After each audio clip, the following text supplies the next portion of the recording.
عام طور پر لوگوں میں بلڈ ڈونیشن کے حوالے سے 5 قسم کی غلط فہمیاں پائی جاتی ہیں۔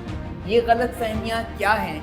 آئیے جانتے ہیں۔ کچھ لوگوں کا خیال ہے کہ بلڈ ڈونیشن کے نتیجے میں ان کا جسم کمزور ہو جاتا ہے یا پھر بلڈ ڈونیشن کے بعد ان کے وزن میں اضافہ ہو جاتا ہے، جبکہ بعض لوگ سمجھتے ہیں کہ خواتین بلڈ ڈونیٹ نہیں کر سکتی، اور اگر خواتین بلڈ ڈونیٹ کریں گی تو اس کے نتیجے میں ان کی صحت پر منفی اثرات مرتب ہوں۔ یہ ساری غلط فہمیاں ہیں کیونکہ میڈیکل سائنسز اور مستند ڈاکٹرز کی تحقیق کے مطابق ہمارے جسم میں ریڈ سیلز کی عمر 120 دن ہوتی ہے، جس کے بعد یہ سیلز ضائع ہو جاتے ہیں۔ بلڈ ڈونیشن کی صورت میں جسم میں نئے سیلز بننا شروع ہو جاتے ہیں، لہٰذا ہر مرد اور عورت کے لیے ضروری ہے کہ وہ اپنا بلڈ ڈونیٹ کریں، کیونکہ جسم میں تر و تازہ خون ہی سوچنے، سمجھنے اور دیگر صلاحیتوں میں اضافے کا سبب بنتا ہے۔ یاد رکھیے، تھیلیسیمیا کے ہزاروں بچوں کی زندگیاں اس بلڈ ڈونیشن سے وابستہ ہیں۔